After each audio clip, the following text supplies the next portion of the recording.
Une phrase simple, mais qui dérange. On s'aime plus que qui compte au monde. Et pourtant on vit accroché au regard des autres, comme si notre propre avis sur nous-mêmes ne comptait presque pas. Il existe un personnage qui incarne cette phrase, mieux qu'un philosophe n'aurait pu l'illustrer. Un prince obsédé par sa propre grandeur, et pourtant incapable de se juger sans regarder d'abord un autre homme. Aujourd'hui on va parler de Vegeta.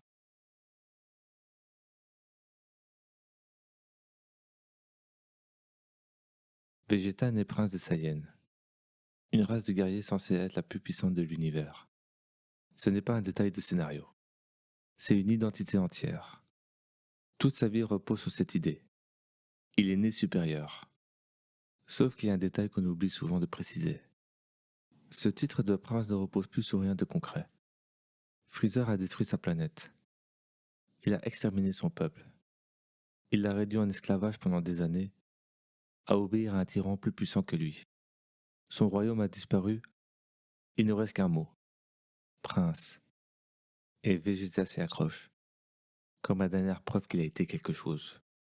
Cette fierté-là, il la porte comme une armure. Il regarde les autres de haut, humains compris. Parce que si quelqu'un qu'il juge inférieur peut le dépasser, tout ce qui le tient encore debout s'effondre. Se sentir supérieur chez Vegeta, ce n'est pas de l'arrogance gratuite. C'est une manière de continuer d'exister après avoir tout perdu. Quand on n'a plus de royaume, le regard des autres devient le seul territoire qui reste à défendre.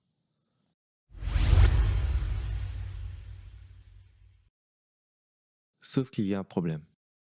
Ce prince censé n'avoir besoin de personne construit toute son existence autour d'un seul homme.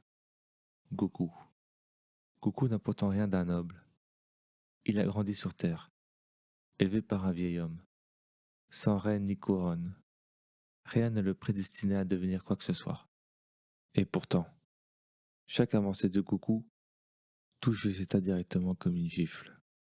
Goku devient plus fort, Vegeta se sent diminué. Goku sauve la Terre, Vegeta se sent inutile. Goku pardonne facilement, aime sincèrement. Et Vegeta, lui, n'arrive même pas à se réjouir sans y voir une défaite personnelle. Vegeta ne se regarde jamais seul. Il se regarde toujours à côté de Goku, en train de mesurer l'écart. Sa fierté, censée venir de lui, dépend en réalité d'un chiffre invisible. La distance qui le sépare de cet homme. Augmente cette distance et Vegeta panique. Efface-la et Vegeta s'effondre. C'est exactement ce que dit la phrase du début.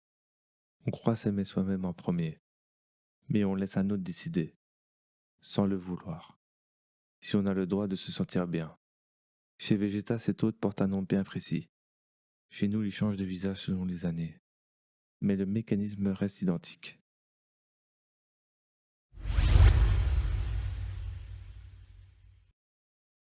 Et pour toi, qui joue ce rôle dans ta vie? Ça n'arrive jamais énoncé. Ça s'installe doucement. Un collègue obtient la promotion que tu visais depuis des années. Une pointe amère apparaît sans prévenir. Un de tes amis publie ses vacances, son couple, sa réussite. Et quelque chose en toi se resserre. Même si tu l'aimes sincèrement. Un frère ou une sœur avance plus vite que toi dans la vie. Qu'on t'a toujours dit de viser. Et sa réussite devient presque une accusation silencieuse.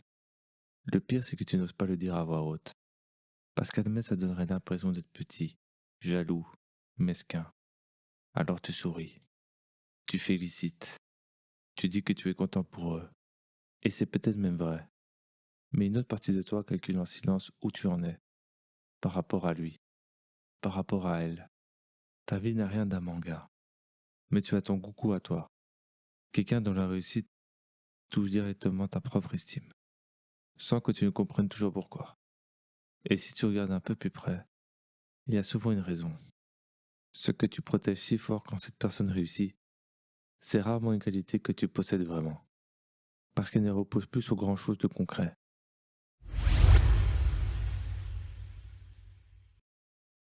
Ce mécanisme suit toujours le même chemin.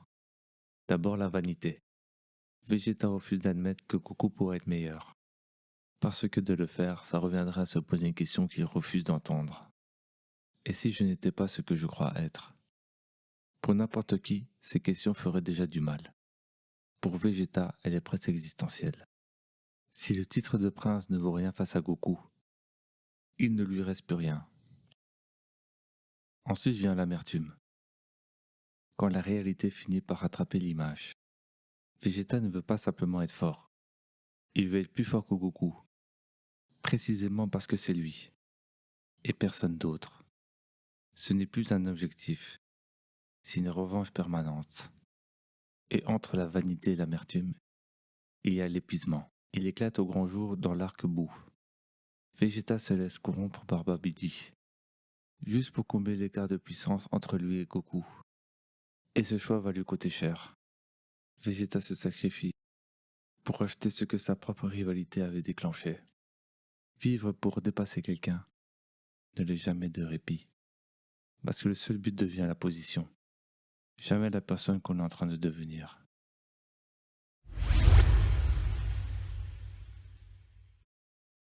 Il y a un moment précis où tout bascule. Face à Kid Buu, la menace la plus terrifiante que l'univers ait connue. Vegeta a l'occasion de se battre lui aussi. Et il ne le fait pas. Il recule. Il laisse Goku se battre à sa place. Vu de l'extérieur, ça ressemblera à une défaite. Reculer, laisser un autre prendre sa place au sommet. C'est exactement ce que Vegeta a passé toute sa vie à refuser. Mais ce moment-là n'a rien d'une capitulation. C'est un choix. Pour la première fois, Vegeta arrête de se mesurer à Goku. Il reconnaît sans se détruire que cet homme est meilleur que lui, dans ce combat précis, à cet instant précis. Et c'est là qu'arrive la phrase. 5 mots. Mais pour Vegeta, il pèse plus lourd que n'importe quelle bataille qu'il a menée. Parce que prononcer cette phrase, ce n'est pas dire que Goku vaut plus que lui en tant qu'homme. C'est simplement admettre une réalité, sans que cette réalité vienne annuler sa propre valeur. Cette phrase est difficile parce qu'elle exige d'abandonner un vieux réflexe. Croire que reconnaître la valeur de l'autre revient à perdre la sienne. En fait, elle libère, parce que justement c'est faux. Vegeta ne devient pas moins prince en le disant. Il devient enfin quelqu'un qui n'a plus besoin de porter une couronne pour exister.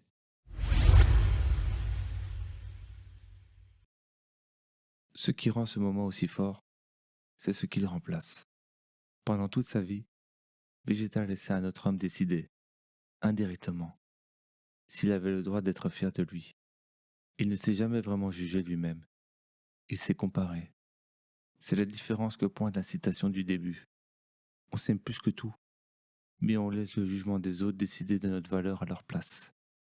Se juger soi-même, c'est se demander honnêtement, est-ce que je fais ce qui compte pour moi? Se comparer, c'est se demander, est-ce que je fais mieux que lui? La première question ne dépend de personne d'autre. La deuxième t'enferme dans une compétition que tu n'as jamais vraiment choisie et qui ne s'arrête jamais. Parce qu'il y aura toujours quelqu'un de plus loin devant ou de plus proche derrière. Vegeta met des dizaines d'années à comprendre ça. Face à Kid Buu pour la première fois, il ne se demande plus s'il est meilleur que Goku. Il se demande seulement ce qui est juste à faire à cet instant précis. À cette question-là, personne d'autre ne peut y répondre à ta place.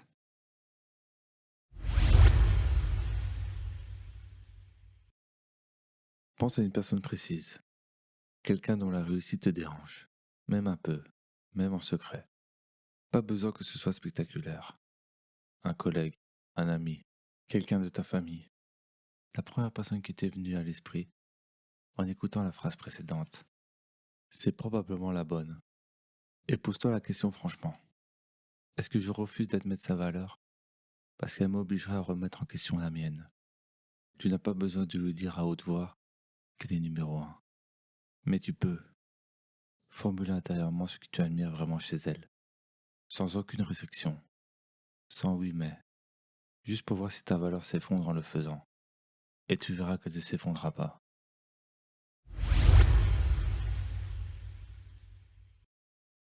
Vegeta n'a jamais eu peur de perdre un combat. Il a passé sa vie à avoir peur de perdre la seule chose qui le distinguait encore, être meilleur que quelqu'un. Combien de fois refusons-nous d'admettre la valeur de quelqu'un? Et combien de fois est simplement parce que ça nous forçait à douter de la nôtre? C'est juste plus confortable que d'admettre qu'on a peur de disparaître à côté de quelqu'un de plus grand. Vegeta a mis une partie de sa vie à se poser une seule question. Est-ce que je vaux quelque chose seulement si je suis devant? Toi, tu n'as pas besoin d'attendre ton kid-boo pour te la poser. Alors la prochaine fois qu'une réussite te dérangera, ne te demande pas seulement si elle est méritée. Demande-toi surtout ce que tu as peur de découvrir sur toi. Une fierté qui doit toujours gagner finit par ne plus jamais se sentir en sécurité, même en pleine victoire. Ta valeur n'a jamais eu besoin d'un adversaire pour être réelle.